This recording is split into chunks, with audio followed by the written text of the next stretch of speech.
Hello and welcome to my channel, Judy's Creations in Crochet. And today is October the 12th, 2023. And I am coming to you from southwestern Ontario in Canada. That means I'm almost to the very, very tip of Ontario, that is close to Detroit. And I want to welcome all of you, both new viewers and repeat viewers. I thought I would take a couple of minutes today to go back and talk about my channel a little bit because in the last month alone, I have had over 50 new viewers, and I don't think everybody goes back and watches all past videos, and particularly the first video. So I just wanted to say a few things, have a little chat with everybody. I hope you don't find it boring. As you know, I had a goal or an aim to really get to 1,000 viewers, and I made that level at the end of the summer, just as we were going into September, which was a double celebration of being my birthday and my podiversary. I started my YouTube channel on my birthday 2 years ago. That was September 23rd, 2021. Lots of 20s there.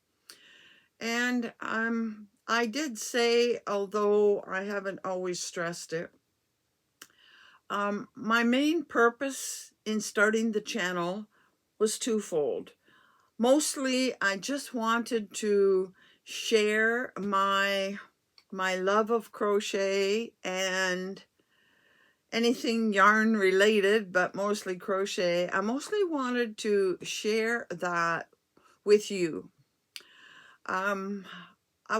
I didn't have any ulterior motives. I just wanted to share my joy of I used to cross stitch. This is crochet. I wanted to share my joy of crochet and yarn. I was just really beginning to discover beautiful hand-dyed yarns, and I wanted to share that with you as well. It never has been my goal to get that 1,000 so that I could monetize my channel. I only had a goal of 1,000 because it sounded like a nice number to me, to make it sound like, okay, I've reached a number of people, a good number of people, and that's all I really want to do, is reach as many people as I can that would like to share in the joy of crochet and my joy of hand-dyed yarns. That's going to change just a wee bit. I have no desire, as I said at the beginning, to monetize, and I haven't and I won't. And I'm not doing this to try to make a living. I have nothing against those that do. Some aren't trying to make a living, but they want some income, I think, to offset the costs, because you can hardly have a channel without having, prizes, as I call them, gifts sometimes, and shipping is terrible. But all of my prizes are sponsored by me alone. I pay for them. I pay the shipping. I have no desire to start up a membership group, or you don't need to buy me a coffee, especially since I don't drink tea or coffee.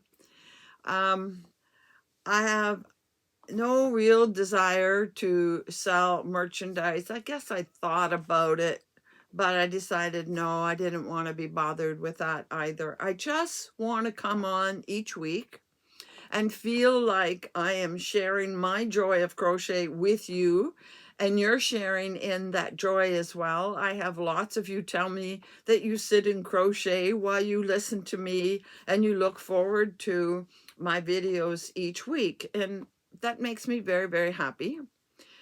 The other thing I kind of like to do besides sharing, my joy of it is I like to learn more about crochet and yarn related things. And I find that whenever you do something and share something with others, there is a learning curve as well. Now, part of the learning curve is this technology. And I want to go on the record right now of saying to any of my viewers who have channels, and I could start listing them, but I wouldn't remember them all. I want to go on record as apologizing for not having the correct links to your channels. I know that I get notifications when somebody mentions me in their YouTube video. And I thought I was doing the right thing. But it turns out that I make all my notes for the description box in another program on my iPad, and I write it all up ahead. And of course, I copy and paste from week to week, so I don't have to write down all of the stuff at the bottom that's there every week. And it turns out when you copy and paste, the live links to channels isn't there. When I reference a specific video, I go and get and copy the link to the specific video, and that works, like tutorials to Crystal a Bag a Day, or tutorials to Fiber Spider. I do a lot of Fiber Spider tutorials. When I told you about the video talking about how to fashion your outfits, those were live. But if I happen to just talk about a creator, usually people just put their name in the description box and it has a live link. And I thought I was doing that. It turns out I wasn't doing it correct. But my good friend Gary at Urban Yarn. Hi, Gary, if you're watching. Thank you so much for being patient with me and helping me out. He explained how I could get live connections in my description box, and I did one last week, and it worked. So in the future, if I happen to mention a creator in some way, I now will be able to link you to their channel.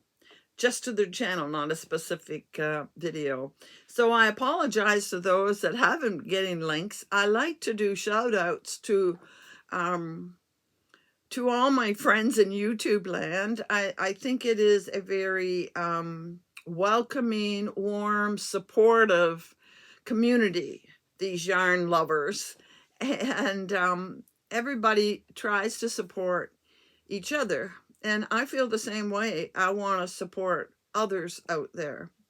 And so I don't want to start doing shout outs just to do shout outs because, somebody says, well, why did you shout them out and not me? Da da da da da. I will just mention YouTube creators when it comes up in what I am doing. So because I said a shout out, a thank you to Gary, I'm going to practice this week and put a link to Gary in the description box below. He's been very patient with me on a couple of things and explained them to me. So I just want you to know that I don't have any intention of making any kind of money off of having my YouTube channel. Nothing against those that do. I perfectly understand why they do. I just am not one of them. I'm not going to do that. And I'm quite happy to share what I have with my viewers. But I have done a couple of things. One time I showed you a lot of balls, cakes I should call them, a lot of cakes of hand-dyed yarn. I had destashed my hand-dyed yarn, the older stuff, and I showed them to try to sell them. And some people bought a few, not a lot, and at a very good price. Because just so you know, because I know the bulk of my viewers are in the US, you can probably buy hand-dyed yarn generally around $30 a skein, 28, 29, depending on the composition of the yarn. It could be less, but generally speaking, you know, if you buy from an indie dyer, it's around 30, but now I buy from EFA and it can be 25. It can be, several of them are 30, some of them are 32 and 34 and 37. Oasis fingering, $37 US. Okay, I really want to point that out. So when I was selling my hand dyeds at $20, that was a real bargain, because something around $30 US, when the exchange rate was around 35 or a little bit lower, okay, you're adding a third on, it's around 40. Exchange rate is up at 40% now. So we're looking at between $40 and $45 easy for a hank of yarn in Canadian money. Just so you understand the value of the yarn. And I was selling them at all of them at $20 because I didn't want to figure out which one was which. So I did that, sold a little, not a lot, put them aside. And then I said to you, I'm going to de-stash, major de-stash some of my yarn, because I just have too much. Now I live in a house and I've got a fair amount of space to store, but you know, I can't keep storing and storing and storing. What's the point? And so that brings me to 2 points. First of all, you're going to see that I am not going to be buying hardly any yarn. Maybe in Black Friday I will, but the point is I have so much beautiful yarn just from what you can see behind me that I'm really itching to use. And I have more in other places that you can't see. And I have a lot of hand dyed, but I do have a fair amount of yarn from Ice Yarn and other big box stores like Lion Brand and Hobie and all those. And I'd have to live 3 lifetimes, I think, to be able to use it all. So I am going to stop buying and crowding my house with more yarn, and the odd one here and there, something I might need or a special yarn, but I'm going to stop all this buying. And I did a major de-stash, and when I did, I sold mystery boxes. But I had a question that has been bothering me with something that happened. When you buy a mystery box, what do you really expect? Because I know you can buy mystery boxes from Mary Maxim and Hirschner's and Lion Brand and Premier. I mean, we all watch Crystal, who opens mystery boxes all the time. And when you buy them from the big box stores, she always buys 2 or even 3 of some of them just to see if they're all the same. And you know, for example, she gets Lion Brand, she gets 9 balls or whatever of yarn, and it'll be the same in each box. Now, does she get her value? I don't know what she pays for them because I haven't made note of what those mystery boxes are. When you buy a mystery box, are you expecting to get more than you paid for? Are you expecting it to be about equal to what you pay for? I've seen Crystal open a few that I think she thought she didn't get what she paid for, but her comment always is, but the fun of it is a mystery box. The fun of it is the mystery. Is that how you feel? The fun of it is the mystery, so you don't really care what the value is in it? Or do you really expect, because it is mystery and you can't pick and choose, you don't get to select, that you should get more, better value than what you paid for? I'd be very curious to hear your thoughts on that. I really, really would like to know, because my feeling was I'm not a big box store, so, you know, I can't have all of these things the same in it. I mean, if I had 2 balls or 4 balls of something that went together, I tried to give it to you so it made something substantial. When it comes to ice yarn, in some cases, I maybe had 6 or 8 of those donuts that matched. But my feeling was that I really wanted to give you more than the value of the box.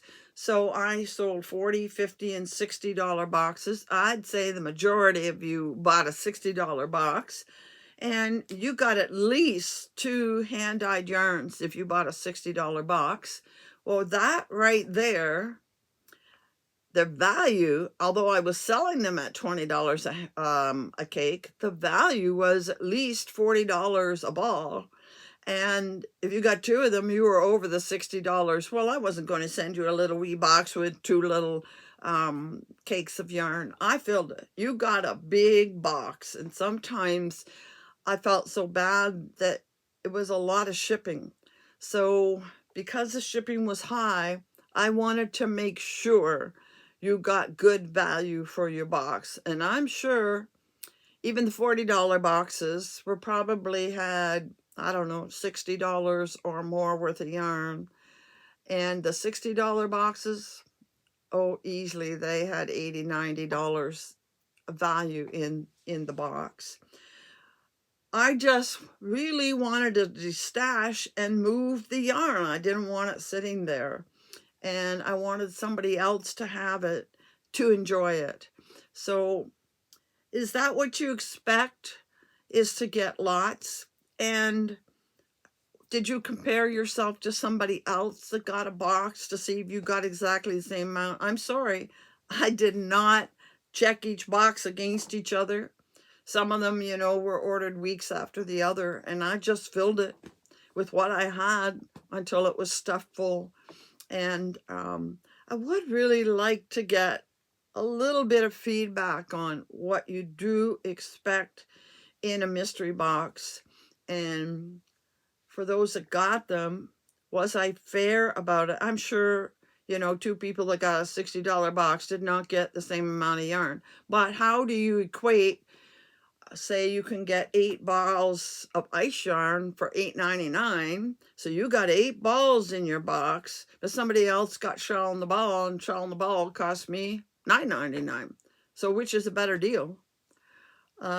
Be curious to know a little feedback on that one. I'm not going to talk about it anymore, but I just had something happen in the last week that made me question what I was doing, and I just wanted you to understand. Again, I was not making any money out of those mystery boxes. I was just clearing out because I have so much, and I don't have enough for mystery boxes anymore. I have some odds and ends, but not enough to do anything.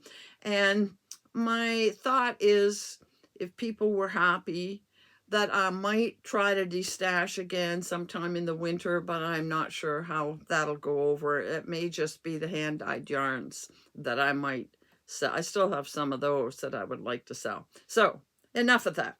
Let's move on.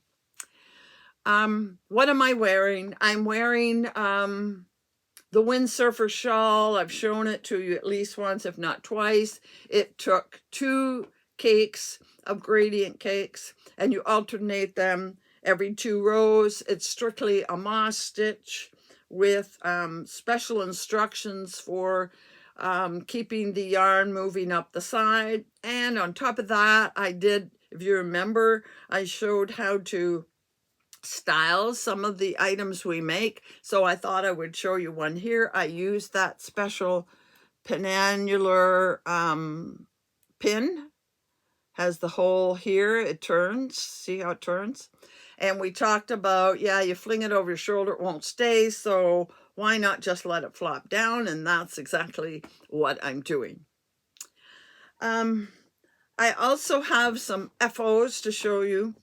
Not my FOs. As you know, my friend Rose and I, we get together a box of shawls that we take to a senior's residence. We did that last year, and we're busy getting another box together this year.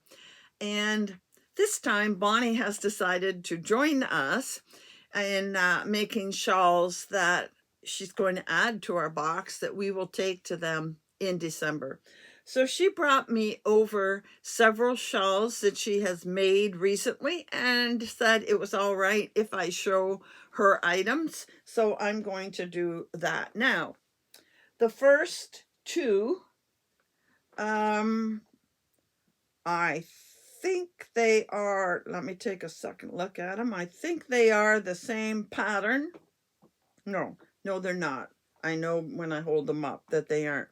She used some yarn that she actually got in a mystery box from me that I think it was universal, and I had it in several colors, and it has sequins on it. And she got several balls of the same, and this one starts from the bottom tip and works up, and it is a pattern. I think this is the one that is called Winter Ice by Annie's Design Crochet. She has a blog, and she also, her name is Carmen Heffernan. If you remember, I did a focus on her in September, and she is in Ravelry. So that's the first one she made. And then she had more of that yarn. So then she made one that is from the top down. So you can see the colors work in V's. And I don't know what pattern. I don't think Bonnie knew the patterns when she gave them to me. But a nice weight for the seniors. Then in a mystery box, she also got a large Stanley cake. I only got rid of 1 or 2 Stanley cakes. It was cotton, and it was like 4-ply. You have to kind of put together, and quite large. And she was able to make 2 shawls. She started from the middle to do this one.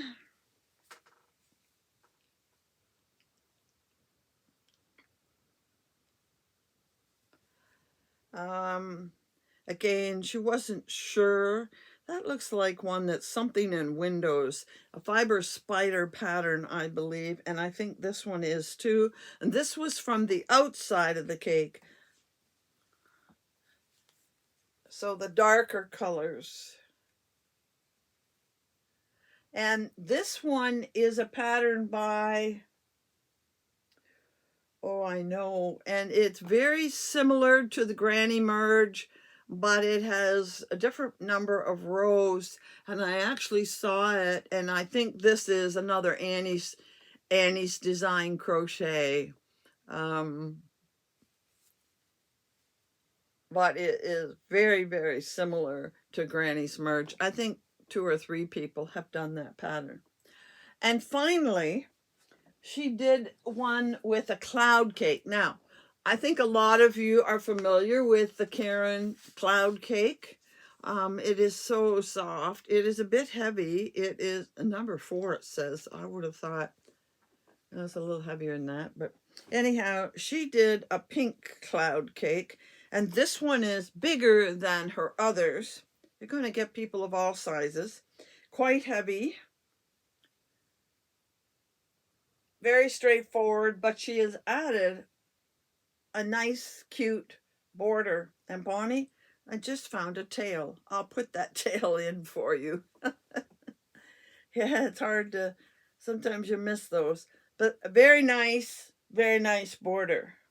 So I want to thank Bonnie for helping us out to get enough together for our box this December. And I better keep this separate somewhere, so I remember to do that tail for her. So thank you for that. Now, what's the next thing I want to do? I think I want to talk about, remember this month is Socktober. And I showed you last week some yarns I had picked. In actual fact, I found one more. These were the 2 I have from EFA.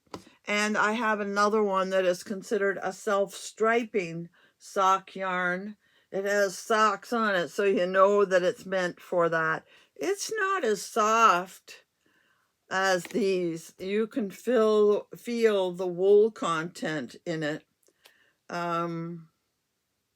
I don't see where, oh, 75% wool and 25% polyamide, 400 meters. And I believe 400 meters is just about the perfect amount for socks. Now, a few other creators and bloggers and what have you are also talking about socks.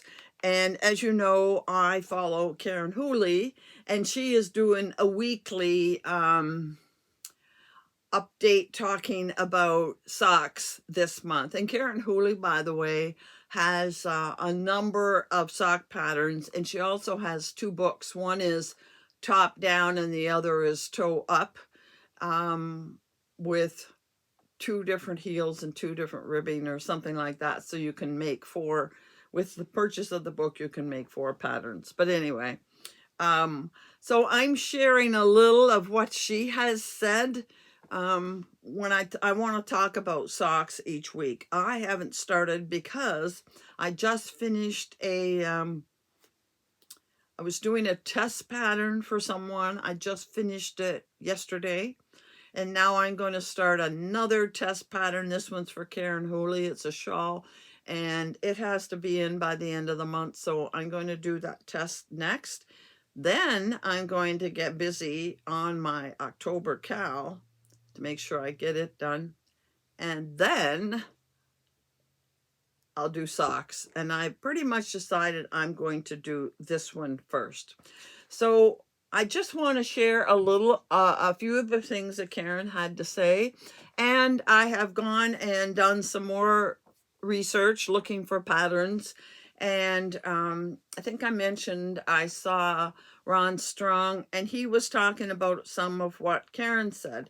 There's a couple of important things you need to do or think about before you get started on your socks.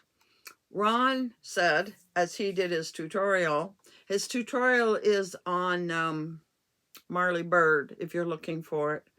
I don't know if I linked it last time or not. I will, if I remember, I'll link it today, otherwise it'll be next week. But the first thing he said was there were several important things, and the one thing was measure, measure, measure, measure before you get started. Now, in Karen's second blog post, she talked about measuring it too. So I'm borrowing this from Karen. I'm going to put up this picture showing you the measurements you should be taking of your foot. And from what he said, the one going across at the base of your toes is probably one of the most important ones. But of course, the length is important too. Just like our bodies, not all feet are created equal. They're different sizes. The other thing that was mentioned is yarn choice.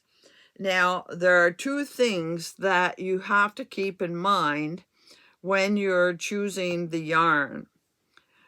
First is the first thing is the functionality of it. In other words, how will it wear? You know, I certainly would not pick an Oasis fingering with silk in it to make socks. You want something that will wear well and stretch. Some do not stretch. So, I mean, you got to get that sock on over your heel. So that's why I picked this. You know, I told you I never liked it because it was so boingy. But it's got nylon in it. Nylon strengthens the fiber or the fabric, and it also stretches. The other thing is the thickness of the, let me get this out of the way. The thickness is important too. Generally speaking, for crochet, you probably want a little finer. These are fingering weight, and they will fit in a shoe. You try to do something with worsted weight, and it's going to become more like a slipper, a house slipper. And if that's what you want it for, that's fine. But if you're going to want to put it in a shoe, you want to be a little careful about that. So you know, a fingering weight, maybe a sport weight are the best ones to think about. And so you got the comfort, therefore the weight of the yarn. You've got the stretch and washability. Well, I don't know what this one says. Hand or machine wash. So I guess it can be machine wash. You want to think about that. Do you want to hand wash your socks? I mean, I don't have a problem with that, but some of you may want to throw it in the wash with all of your other laundry. And some common fibers, I mentioned the nylon, and it's good for the stretch. Wool, of course, superwash wool is probably even better because superwash wool can be thrown in the machine. Cotton is another good fiber to consider. And acrylics that are known, nylon is one of them, acrylics that are known for elasticity, and acrylic yarn is usually machine washable and dryable, so that makes it very, very practical. Now, she does say that silk is strong and durable for socks, but it is limited in elasticity. In my book, silk would make it very slippery. And I think you want to be careful with that in socks. If you're just wearing the socks in the house, I would worry about slipping and falling, especially as we get older. Need to be careful about that one. So I've had a few people tell me they are going to make socks for the first time. And so I'm really excited about that, as I will be making socks for the first time, excuse me, as well. And hopefully I get them done by the end of October. If they aren't done by the end of October, so I take a few days in November, I'm not going to worry about it. So that's all I'm going to say about socks today. Maybe by next week I'll have chosen the pattern I'm going to use. I haven't yet. So I want to move on to what I know you're all waiting for this month, and that is the next installment of Clue. Now, I forgot or didn't pull it out of the box at the beginning to show you that in my box, I also got sort of like a project bag. And so I'm keeping all of my clues in here. In other words, these 3 labels from the socks last week I put in here. And I actually worked with those 3 yarns, and I want to show you that that was the first one, Professor Plum, and I did what we were supposed to, and I have, oops, wrong yarn. I have that much, that's strange. Oh, I have that much left over from Professor Plum. This was the second one, which was the ballroom. And I had that much left over. And then, oh, actually, I ran short. So I think it was 1 row short with this. So the next color was this, the brown and black and gray. I just decided to do that 1 row with this yarn because I could see that she wasn't doing as many rows in the next clue with this yarn. So I did the 1 row from section 3, and then this is the color for section 4. And then she went back to the original color, the big hank. So there's what I had left over from color D. Not a lot of extra. And there we go again, there's our main color, A. And here is, and I'm using a 3.5, yes, E, a 3.5 hook. And this is a prim hook. I think I told you that, which I really like. And here's what we have so far.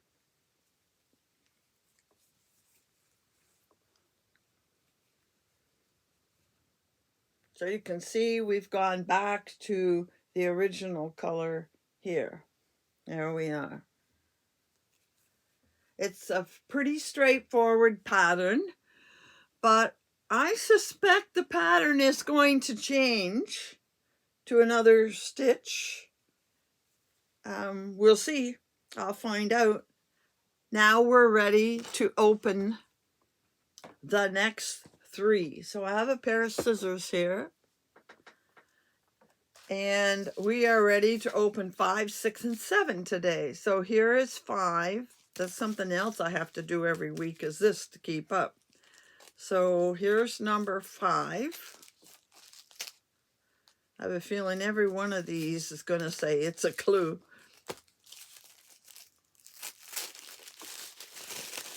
5. Here's these nice and tightly bound. Yes, I see it's a clue. Ooh. So it's a clue, which I will put in my project bag. And there's clue number 5 for the pattern. Looks like basically the same pattern. That's good. And here's the color. Isn't that pretty? I'm gonna go next to this. I like it. That's a very nice screen. Every one of these, I've wanted a full skein of it. And here's our clue. I think you can guess. What do you think this is called? Yep, Mr. Green. I'm beginning to think she's not telling us who did it. When you play the game of Clue, you're passing cards to the other players.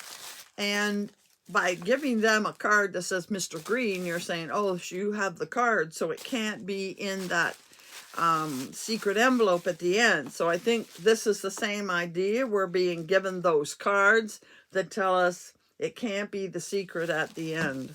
So that's number 5, along with pattern number 5. Then we have number 6. And yes, I did figure out 6 because there's the handle holding the magnifier. So that's 6, not 9. And let's open this one. People are telling me they're enjoying this.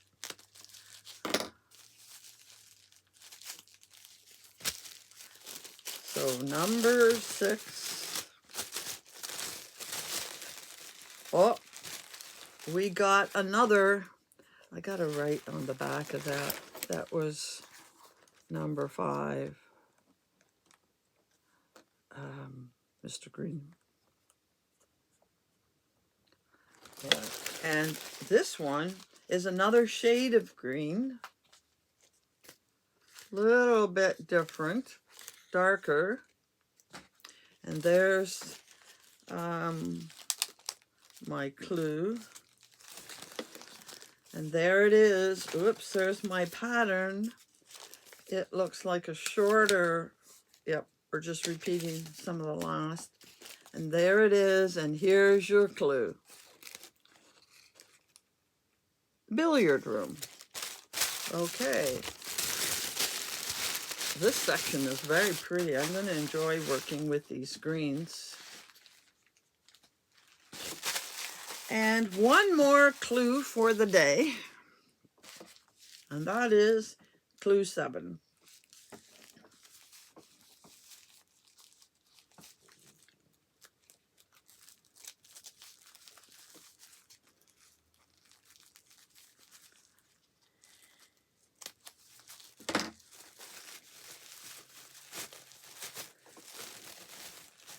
And another, it's a clue tag.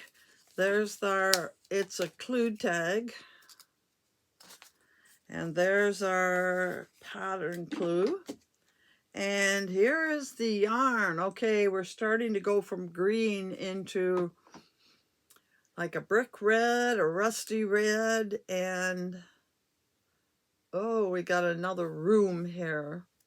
This reminds me of fall, and that's the ballroom.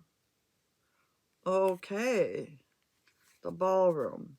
So I will be working on these starting tonight maybe, and hopefully get them done in the next couple of days so I can get back to my Karen Hooley testing pattern. I got a lot to do this month. I need to finish the tester, finish this, do my October cal, and do my socks. So a lot of things in the works for October. So I'll just put that over there out of the way. So I hope you're enjoying these clues. They certainly are very, very pretty yarns. Forbidden Fiber. I've had yarn from them before. And while I'm talking about yarn, I don't know how many of you saw this, but if you are on Instagram, I don't know if it's still there. I went back to look again. I couldn't find it. But Polka Dot Creek on Instagram on the weekend was showing the project bag that all of the Advent minis I ordered from Polka Dot Creek, and they put the 24 minis into a project bag that has like a steel or wire frame, so it holds open like a basket. And they were showing it on the weekend, saying they were all packed and just about ready to ship out. So I might even have it before the end of October. That's pretty exciting. And when I get it, I will show you the project bag, because it's going to come and the project bag will be obvious. So I'm excited to get that. That's wow. I'm excited for it. Okay. I also have an acquisition to show you, because I did tell you that I had notification that Arkansas sock was on the way, and of course it arrives the day after I do the video. So I do want to show you Arkansas sock, starting with the extra little goodies that come in the package. They send you a pattern called the Queen Beanie, and Queen Bee Beanie. And once again, it's a knit pattern. I don't know if I've ever gotten a crochet from them. I seem to be always getting knit patterns. And with it comes a little tag, like, you know, a homemade, this is leather, a homemade leather tag to put on the beanie.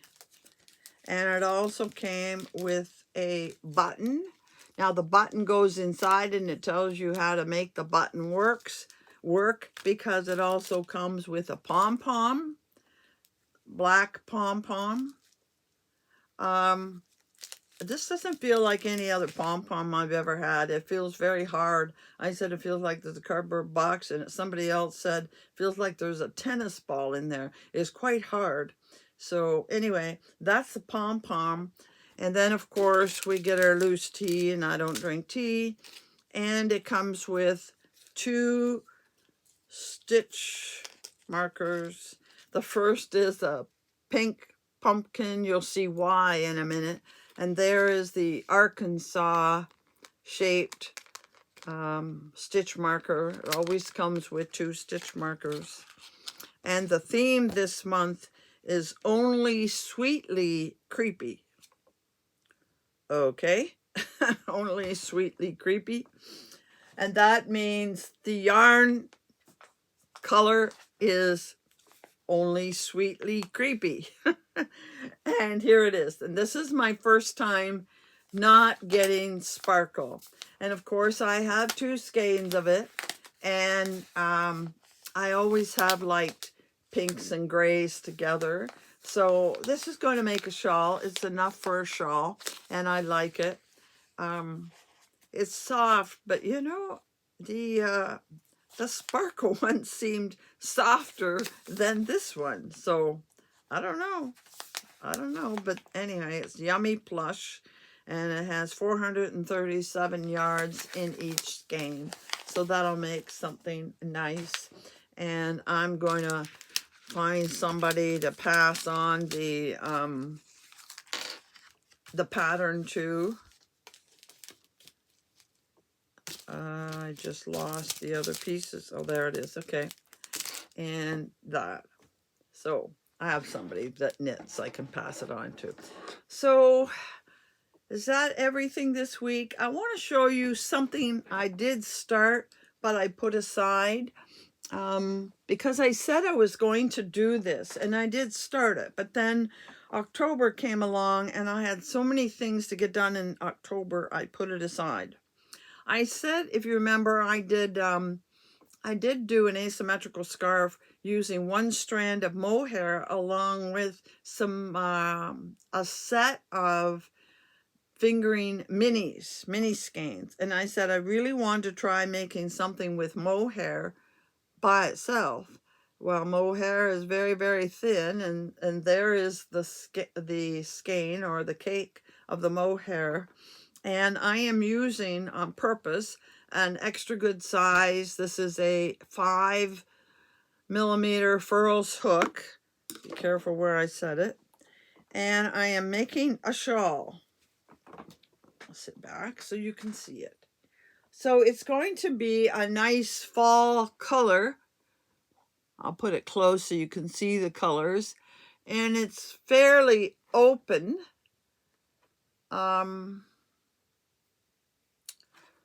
Oh, I did it again. No, I think I do have it recorded. I think this might be the pattern by Siren.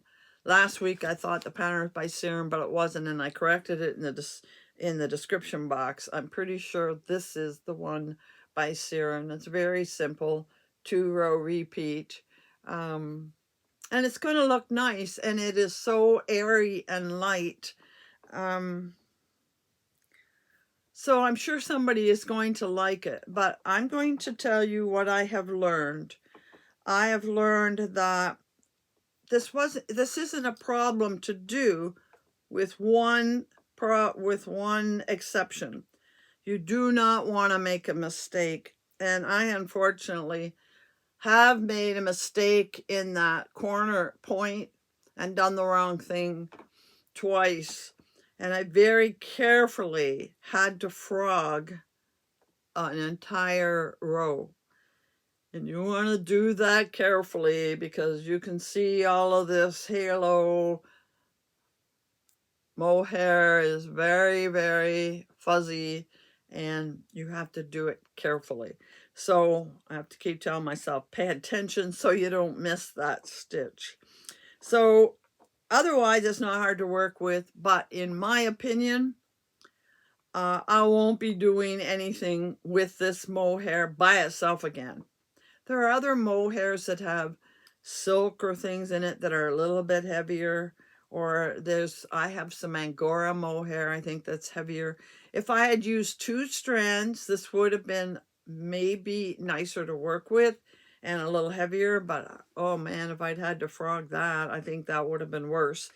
I think in the future, I will always use my mohair as a single strand to go along as an extra ply with my fingering yarn, and I'll get something that they will go with, and some of them came in a set, so that works well. But I want to show you the little bit of progress I made on this. I'm going to think that I'm close, not quite half of the skein. And it'll probably be November before I get back to it. And then I will finish it. But not at the moment. And for sure,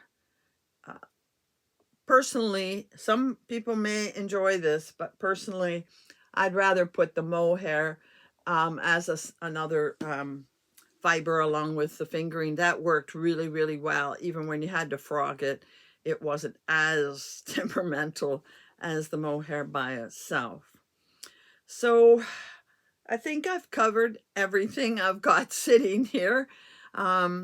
Next week I do have another FO to show, and I have had a couple of acquisitions arrive this week. And of course, we have to go on to clues 8, 9, and 10 in our clue game to see what happens. And we just see what next week brings. So I hope you have a great week. By the way, I forgot to mention last week that this past weekend, that we just passed, Monday, was Thanksgiving Day here in Canada. So it was a long weekend, a holiday weekend. And I hope that all my Canadian viewers had a great holiday weekend. And I feel blessed. I have so much to be thankful for. The weather, though, has taken quite a nosedive because it was beautiful Indian summer last week, and now we're getting temperatures. Well, my car said it was 9 degrees Celsius, and 9 is about 50 degrees when I went out today. So, and of course at nights it's colder. So yeah, I've been waking up freezing in the morning. It's time to put the furnace on. So until I see you next week, happy hooking.